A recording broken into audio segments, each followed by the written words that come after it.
Well, welcome to the Restaurant Relevance podcast, where the goal is to glean operational tactics for restaurant operators from data-driven research, possibly nerding out along the way. I'm Nathan Jarvis, the host and the creator. Welcome to those of you who are listening and or watching. In this episode, we're featuring research published in the Journal of Hospitality and Tourism Insights entitled Are Online Food Delivery Systems Persuasive? The Impact of Pictures and Calorie Information on Consumer Behavior. I'm really excited to have the authors on the podcast today because of how important online food ordering has become over the past year, how important it's going to continue to be over the next coming months, and because of some of the surprising results. So let's jump right in. We're fortunate to have all three of the authors of this research today. To start off with, Ms. Nafiki Gundan is currently a PhD student with the Hilton College under Dr. Morrison and has already published 4 papers, quite an accomplishment for a PhD student. Previously, she worked for Renaissance Hotels, Marriott Hotels, and Walt Disney World. Her research interests include e-marketing, mobile technologies, and mobile applications for the hospitality industry. Welcome. Hello, everyone. Welcome, and thank you for inviting us to this podcast today. Thank you. She is joined by Dr. Agnes DeFranco, who with more than 30 years of experience is a full professor and the Conrad N. Hilton Distinguished Chair at the Hilton College. She is the co-author of 6 textbooks and has published more than 120 refereed articles. Quite a prolific researcher. This research and service to the industry has been recognized through numerous awards, including the University of Houston's Career Teaching Award, the Distinguished Faculty Award from the Hilton College Alumni Association, and many, many more. Her research interests include finance, accounting, and decision-making. Welcome to the podcast. Well, it's great to be here. Thank you for having us, Dr. Jarvis. Absolutely. And lastly, Dr. Christian Morrison. He is an associate professor with the Hilton College and the author of more than 100 peer-reviewed publications. He's also received numerous awards for his work. His work has been funded by the European Union, the Hospitality Financial and Technology Professionals, Convention and Visitors Bureaus, and universities the world round. His research interests include mobile technology, information technology, and biometric systems. Welcome. Thank you very much for having me. Absolutely. Thank you all for spending the time today to talk about your research. So I'd like to start at the 30,000 foot level, right? Really high up. So let's start with Nafiki. In 2 sentences, would you explain your research and so what it was about and then what you found? Yes, absolutely. The purpose of the study was to find out the impact of the design of the OFD's user face on the consumers' behaviors, including their attitudes to use OFDS, online food delivery services, their spending, their tipping behaviors, and then their intentions to purchase through such services. And what we found 2 main things based on the results. So the first one, we found that the consumers are actually influenced by the calorie information, and it affects their tipping behaviors. They're more likely to give higher tip to delivery drivers. And the second, what we found was the role of the pictures impact their purchasing intentions. When we presented the picture of consumers eating food items, it's actually influenced their purchasing. So they're likely to purchase through such services when they saw this picture. Awesome. Okay, so you did find an effect, and you're saying both calorie information and picture information in OFOSs, which are food ordering systems, right? Correct. All right.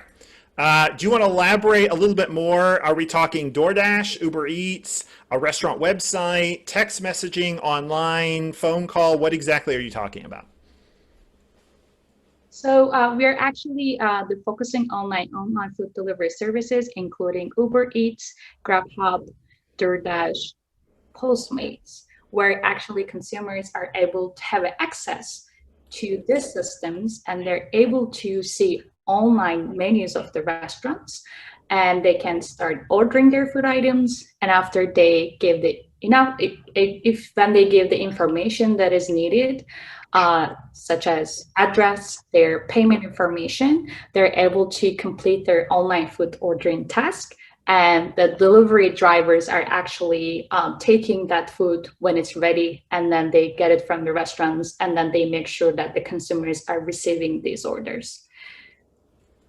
Okay, awesome. So maybe Dr. Morrison or Dr. DeFranco, I guess my question is then, jumping ahead a little bit, could we apply this to a restaurant that has their own ordering on their website?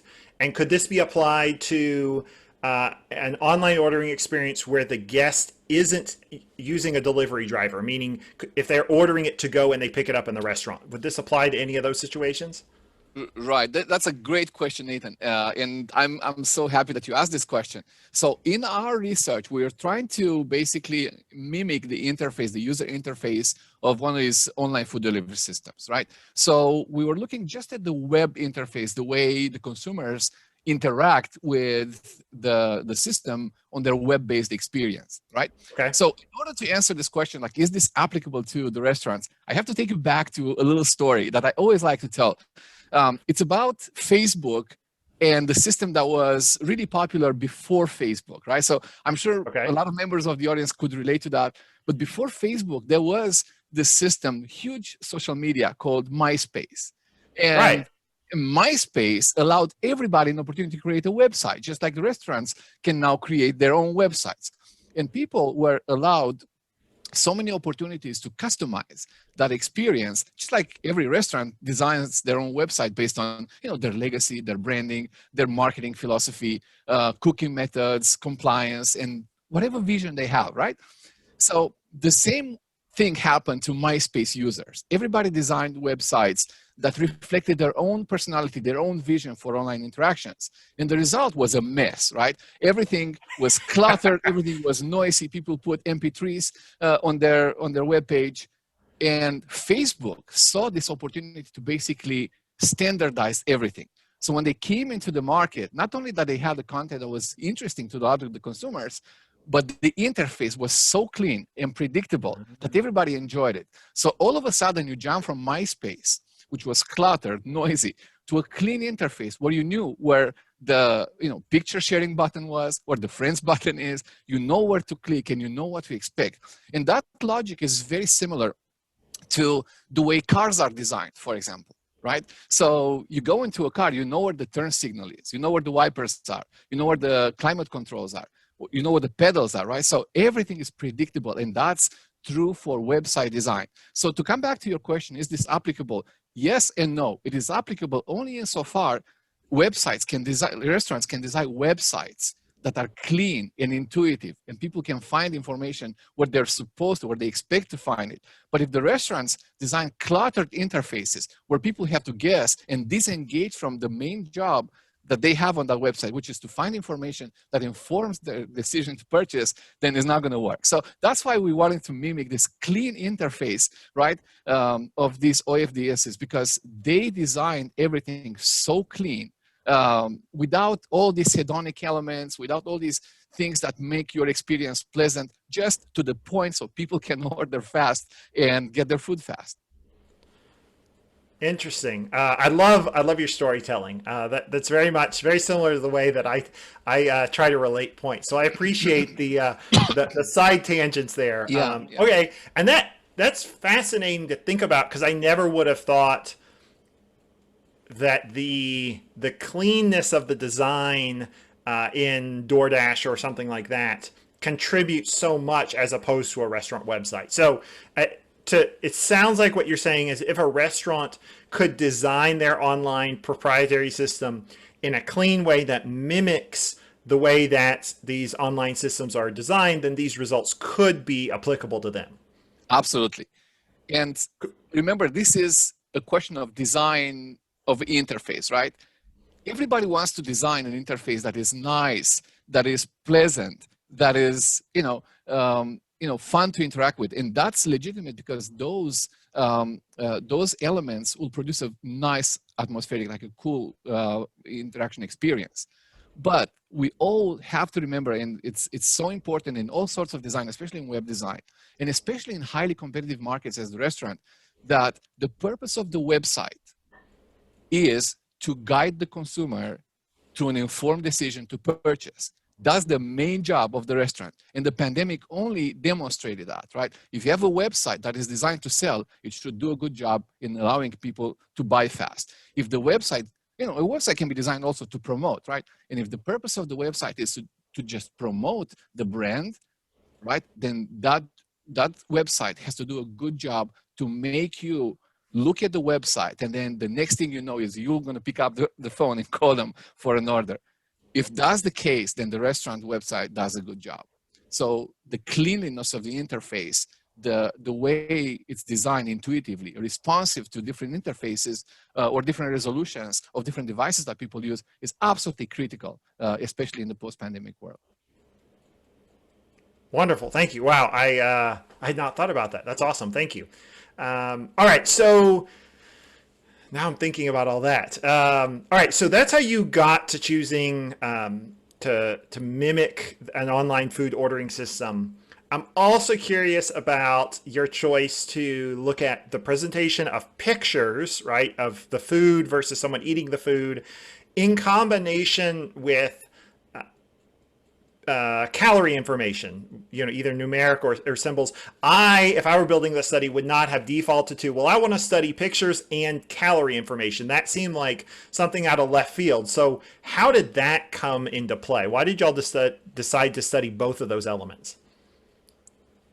So we focus on the concept of the social presence in our study. I would like to give the definition, what is social presence and why we use.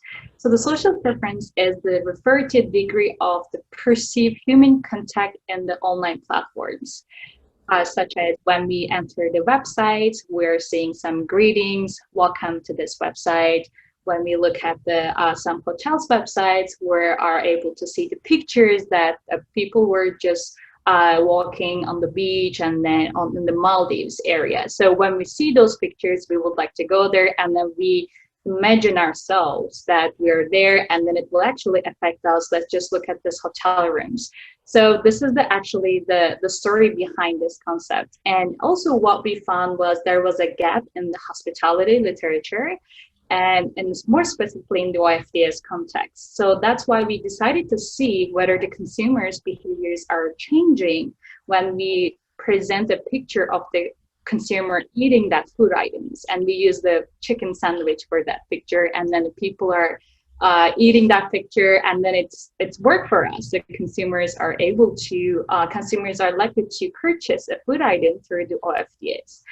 And also we're looking for the presenting the calorie information. And as we know, some of the chain restaurants were mandated to put the calorie information in their menus, and whether it's online version or paper-based menus. And also we found that during our literature research that some research found out that actually consumers are not influenced by only the calorie information, but also they were influenced by the symbols. That symbol represents how long exercise they should do to burn off that calories, such as 30 minutes walk or an hour running. It depends on what of the numbers of that calorie information.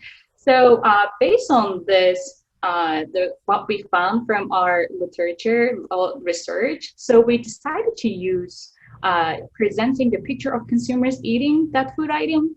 And also we decided to use also that symbols that represent how long they should just do the exercise to burn off that calorie.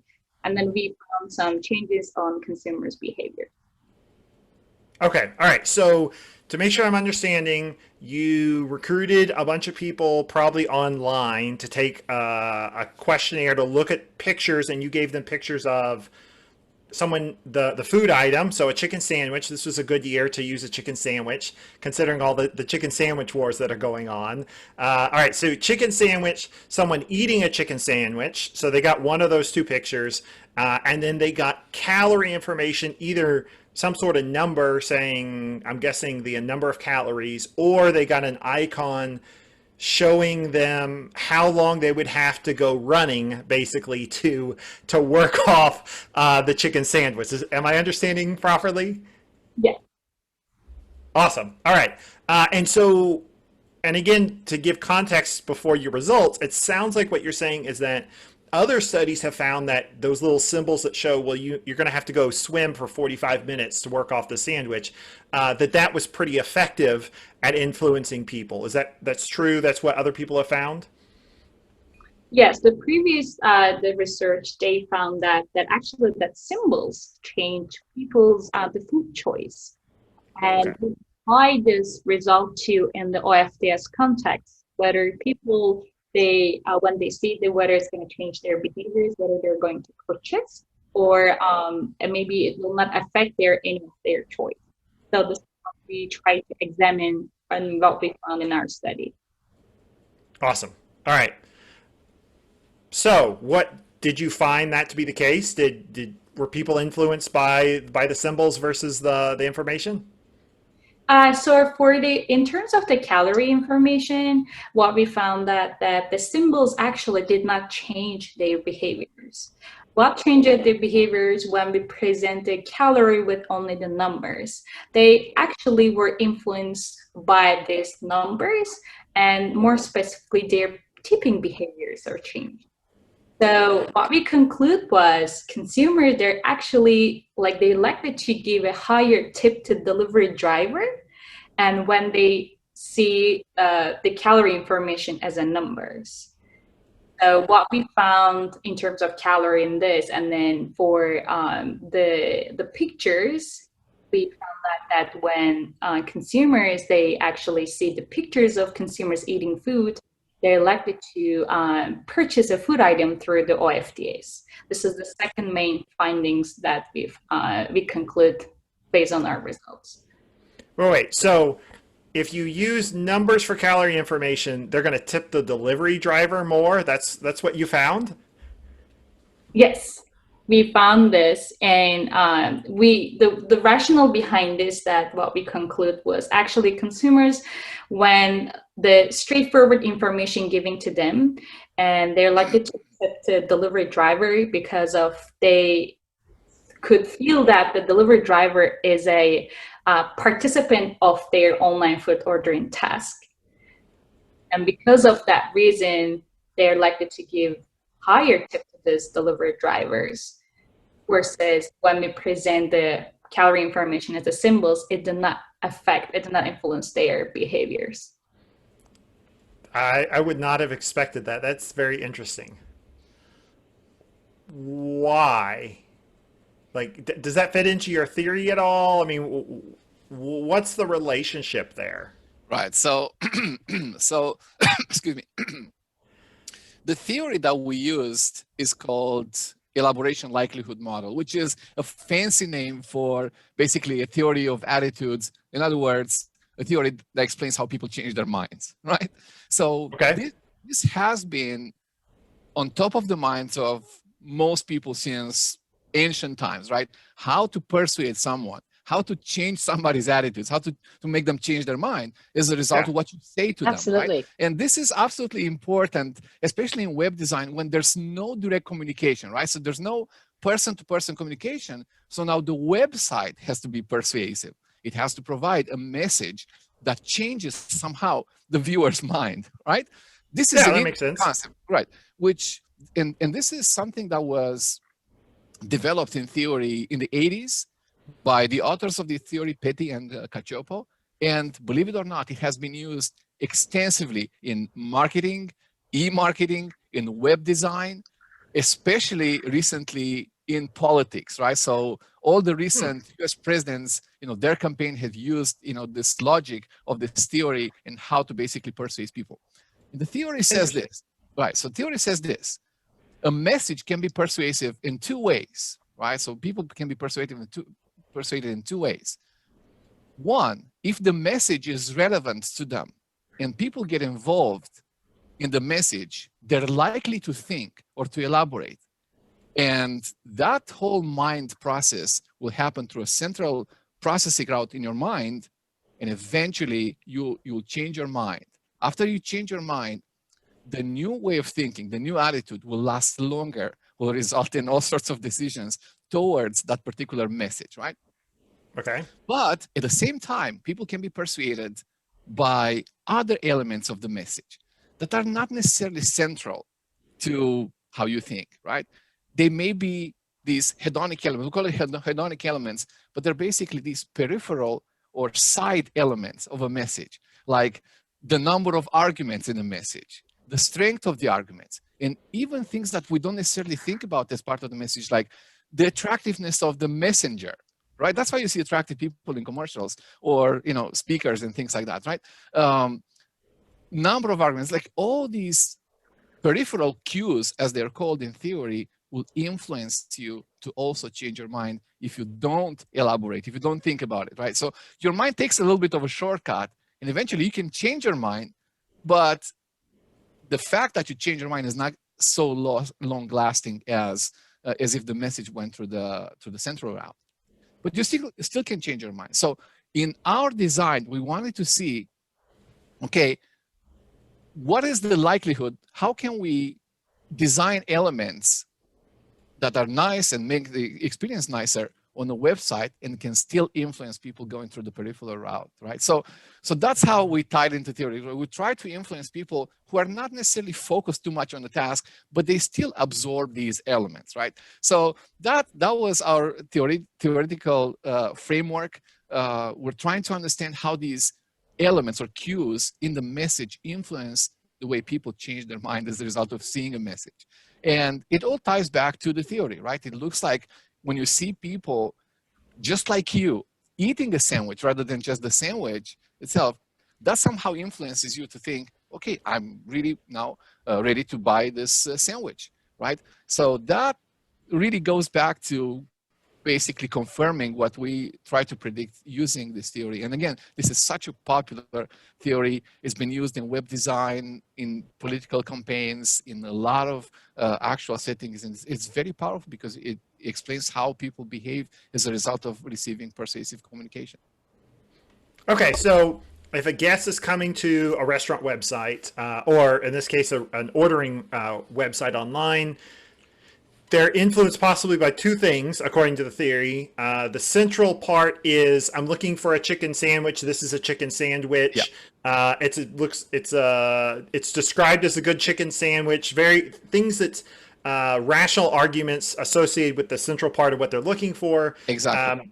But they're also influenced by peripheral things like how well the website's design, the font, the colors, exactly. The cleanliness, the pictures in this case, that sort of thing. Yeah, all sorts of elements that create this nice experience. And you know, this logic in web design has been proposed and applied since, I guess, the 90s, early 2000s. And I remember there was a really strong trend in designing the websites for a lot of the destinations, like state destinations or even countries, based on this logic. They were trying to make these websites really engaging and playful to allow people to interact spontaneously with the website. And that creates this state of flow where people are engaged and stay on the website. They eventually become persuaded and change their attitudes. Interesting. And so, I mean, it seems to me that restaurant operators by practice know this theory, in the sense that most restaurant operators would say, well, your ambiance in your restaurant, the music you're playing, the color of the chairs, the artwork you put up, contribute to whether people like to come to your restaurant and come back, right? So that's kind of what we're talking about here. Right. Okay. So at the same time, using what we are doing over here, think about looking at a website.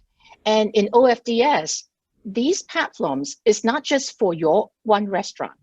It aggregates other restaurants in there too. So you want to make sure that your product stands out. And that's why the persuasion is so important. So if I only put a burger, just one word, would you buy that? Or would you buy another burger from another restaurant? But if I now put a burger, but not just the one word burger, but also a description that says it's made from fresh ground beef, cooked to your specification, all that and so on, and you mentioned it too earlier. But what if I add another picture to it that shows that this person actually is enjoying eating that chicken sandwich or eating that burger? And now, one more thing is the calories. Now, that is the tricky part, because it depends on who you are, right? For younger people, work out, and the calories are burned off, that's great. But I look at it, I'm going, oh my gosh, at my age, I might have to walk 2 hours before I can burn off this burger. That might be a little bit deterrent for me. But it all goes back to the restaurateurs, because this is the way for us to get more sales, to market to our customers. And we are not just opening the door, as you said, Dr. Jarvis, that you walk in, you see the ambience and all that. I'm going to eat this food at my own home, in my own apartment. But what will make me buy from that particular restaurant is all about all these peripherals. The core is the same. I want a burger, I want a chicken sandwich, that's the core. But it's the peripherals that we're looking at right now. Interesting. Okay. And I think I remember somewhere in your paper you talked about, well, not just the picture of the burger, not just the picture of someone eating it, but even possibly pictures of the delivery experience that might play in. Am I remembering that correctly? Yes, I think, yes, you remember correctly. So the consumers also could see their picture that their food was delivered to another consumers, and then the delivery driver and the consumers. I mean, because of the COVID pandemic, maybe we cannot think of because of all the pandemic and the consequences. But if we think that there is no COVID-19, the consumers are receiving their food items by the food that delivery drivers, and then they're both happy, and then consumers are really happy because their burgers arrive, and then delivery driver is giving very good service quality, just enjoying, and then giving maybe smile to them. Or we could think of the picture, consumers are actually eating that food with the family members. They're in the dining table, and they're enjoying, and then we can see the package of the maybe food items, or we can see also, if we think about OFDS providers, we can think that maybe symbol of the DoorDash or Uber Eats. Actually, it will also affect their behaviors when they see that very positive environment. I'm sure they are willing to use the services, and if they see a picture of very good food, but the good packaging of that food from the restaurants, they're likely to purchase from that restaurants because they see that the family is happy, they're enjoying their food. Why not? We are not ordering any food from them. Okay. All right. So I'm going to push you a little bit more. All right. So if I'm a restaurateur and I'm going to use one of these online food delivery systems, I'm thinking about, I want pictures of my food. Great. I want pictures of people eating the food. Great. But I don't just sell burgers. I may have 10 or 20 or 40 menu items. So I'm now thinking about, I got to take pictures of all my food, pictures of the food, pictures of someone eating it, maybe pictures of people eating it together. When I start looking at those second and third pictures, and I know I'm asking you extrapolate beyond your research here, but I mean, would you advise restaurateurs that they need a different one for each one of their 40 menu items? Or could you create a group shot of a family eating food with each person eating something different, so you could use that one group shot for 5 different menu items? Help me here. Okay, I can go first. So we haven't thought about this, but I think it's a very good question. So as a consumer, since I'm using the services too, I would like to see different menu items, since the restaurants are not providing only one type of food item, and then their goal is to increase their sales. And if the consumers are choosing different food items, which for me, I would think that this restaurant is actually all the foods are very delicious, and then the people are very happy with the different types of food items. If I see as a picture they're eating only one food item, I would think that this restaurant is only provide one good food item, let's say burger. But if I see different sandwiches, main course, or even dessert, I would think that whatever I order from this restaurant, I would be happy. I would like to see the picture, people are eating different food items. This is what I would think. Okay. I'm similar to what Nafika is saying. I would like to see, when I go to the first landing page of that particular restaurant, I would want to see a group of people enjoying themselves first with lots of different foods and so on. Because at the end, we're all human. Think about it. We all want to be together. And even right now, if I ask all of you guys, I would love to see my students in my classroom and give them hugs. And our family members, obviously, because we are, at the end, we're human. So if I see people eating food and enjoying the food, that picture is actually trying to persuade me that it's not just about buying the food, it's buying this whole experience. That if I do that, I will be happy, just like these people and so on. And maybe I can get my friends to come over and eat together versus me eating by myself. Now, but after that, maybe when we get to the individual food items, I want to see what that food is, how it's being presented and all that. So I believe a combination of that might be a good one. And see, that might be a new study that we want to do and the different scenarios that we give, right? Yeah, absolutely. Lots of research questions here. Dr. Morrison, do you want to add? Yes, absolutely. And, what Dr. DeFranco and Nefike have said about the website is absolutely important, right? The role of the restaurant has never been more critical than now. The role of the restaurant website, that is.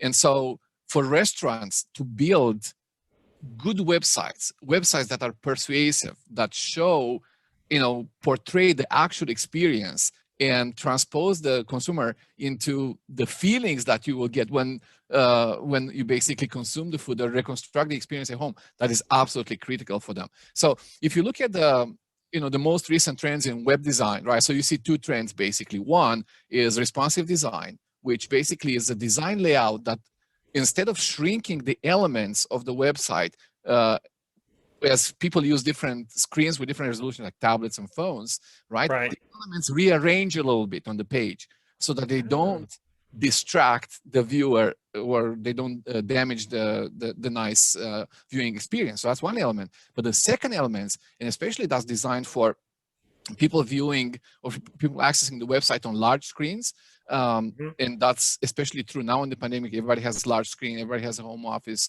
is the use of big pictures and high resolution pictures as backgrounds and how they rotate, right? So you can have a picture of the atmosphere, you can have a picture of specific food items, you can combine that, and you will have to, as a restaurant, I don't think you have a choice right now because again, there's all this competition with the OFDSs, right? You'll have to find that sweet spot between the cleanliness of the interface and your ability to present things in a manner that is really, really persuasive, right? Because we all know this, right? In web design, we all say this in all the classes in web design. People make their first impression, whether to stay or to leave a web page, in less than 4 seconds. So imagine you land on the page and you count to 4, and the consumer has already decided if they will stay and eventually lead up to an order or defect the website, go somewhere else, right? So all of these elements come into play when you design a good interface. And I cannot emphasize it for the restaurateurs how important it is to have a really good, well-designed website that responds well, that attracts people. And remember, in the era of this competition between OFDS and restaurants, customer acquisition is absolutely critical. And the best way for restaurants to, other than the on-site experience, to acquire customers is their website. Okay, awesome. So y'all all kind of answered this, but again, I like asking this. If you owned a restaurant today, right, we're coming out of COVID, hopefully, what would you be doing with your website ordering and or online food delivery systems? What would you be doing using these results? And I think Dr. Morrison mentioned a lot of those already, but and Nefike also mentioned that too, is that having people eating helps to sell the product. So it's the design that Dr. Morrison just explained so nicely that you need to be clean, all those and so on, but have pictures. If you don't have pictures, it's not going to work. And have some pictures with people eating, enjoying that, because that and the calorie information with numbers, not the icons. And I think the icons just maybe scared people away that, maybe I shouldn't be, buying all these food. I'll buy just enough, but not buy this extra ice cream or dessert because then can't walk it off, or whatever. So just because if I see 600 calories, it hasn't registered yet. But if I see the icon that says I have to work an hour on the treadmill, I register right there. Okay. Right. Understood. So make sure that you have pictures and have some calorie information because it is important. We all want to be healthy. So it's not just a calorie information.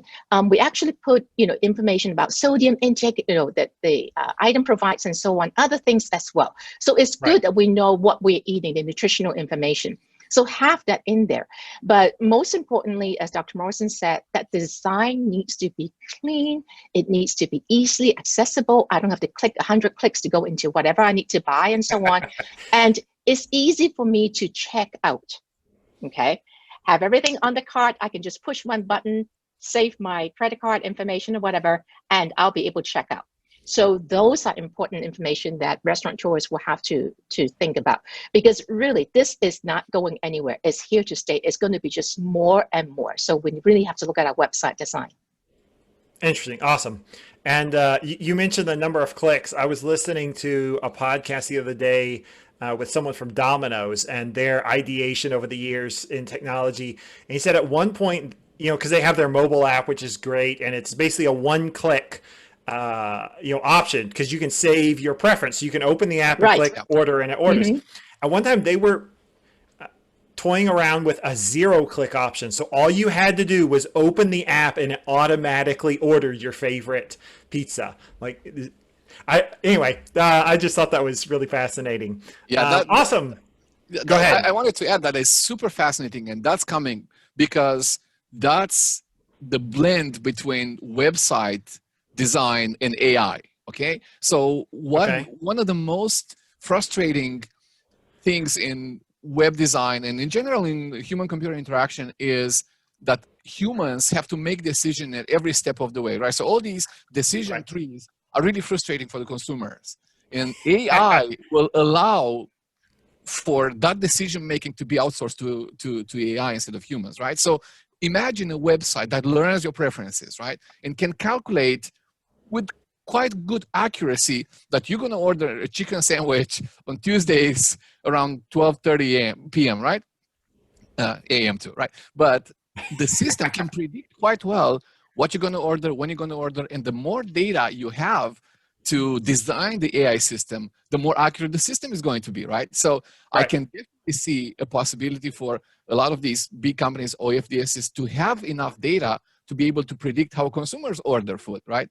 So in that situation, right, you go to the app and the app has already made the decision for you, being a decision that you likely agree with because you've agreed with 99 previous decisions that ended in the same result, right? That's how the system, so it's totally possible for that to happen. And I personally look forward to it because I don't want to click on this and have to decide it. I want someone to decide it for me. And I think maybe people should be open to suggestions from AI. I don't think you can go wrong with any item that you order from a restaurant, even though it's not your favorite item. But I think it's still good food that you can enjoy with your family, and I think that's coming. I think we'll be able to see that. Previews of the future. Yeah. Awesome. Anything else y'all would like to share? I was going to say the same thing about Dr. Morrison. So I totally agree with him. I was always having a hard time to find the food item that I was looking for. If I would like to look for any toppings for my pizza or any like appetizers or any side dish that I'm looking for, if I have any websites that it's also like based on my profile, based on my previous choice, and it's just like listed for me, I don't have to go and dig in all the websites. I don't have to go and look for what I'm looking for, but here we go. This is what you purchased before, or you most likely would like this. So just please click, and then it will just take you to payment page. So I hope that the websites will just like reduce the time what we're looking for, the food item, or we're looking for the payment where we check out. I think that will be very beneficial for the consumers, and then we will be able to just purchase very quickly, so we don't have to look for anything else on the websites. Cool. And I also I didn't mean to interrupt. Go ahead. Go ahead. I was just going to say, thinking about it from a non-technology side, that was the advantage of being a regular in any restaurant, right? You walked in and the maitre d' or the server who knew you knew what your regular was, right? And would say, you want the regular today? Right. So in that sense, AI is just kind of replacing that a little bit. All right. Sorry. Go ahead, Dr. Morrison. Yeah. So I was going to say, that these websites and the restaurant websites in general are unique compared to any other websites. Why? Because think about what need they address. They address a basic human need, hunger, right? It's hunger, mediated by a little bit of social context, right? Because it's a nice consumption experience, but you don't have unlimited time to decide as if you buy clothes or, jewelry or electronics, right?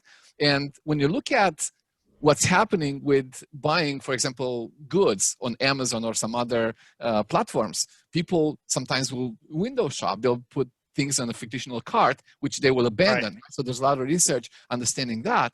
But with restaurant, the decision time is limited because you're driven by hunger, right? So you have to make a decision right now because you're hungry. You want to order food. In certain situations, yes, you'll pre-order. You'll deliver it.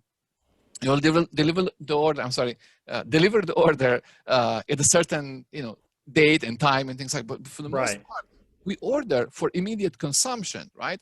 And you're constrained as a consumer. You don't have that much time to really window shop and things. So figuring out a straightforward way for people to be informed immediately, stay on the website, and order something that is valuable for them is really, really important. Fascinating. Thank you. So to recap, like 3 kind of action items or lessons learned here. First, I should be using pictures of people eating my food from various backgrounds. Second, I should maybe have pictures of people in other experiences, either the delivery experience or eating the food together. And third, it's possible that presenting calorie information as numbers could actually help to increase the tips that my drivers receive.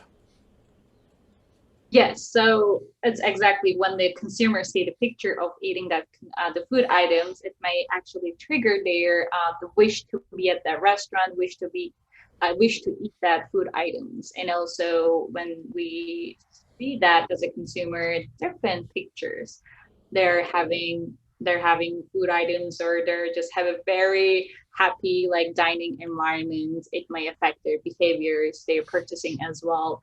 And when we show consumers that the calorie information, it will affect the delivery drivers, and they are likely to give a higher tip to drivers, and it will affect also the delivery side, and also consumers see the calorie information, and then they get the very straightforward information about that food item. All right, well, wonderful. Thank you all so much for taking the time to be on the show with me today. A really interesting information, hopefully very applied information that restaurant operators can use. I really appreciate it. Thank you for being here. Thank you very much for having us today, and I hope everybody enjoyed this podcast. Thank you. And the same here too. Thank you for having us, but more importantly, go out, support your local restaurants, eat and enjoy the food.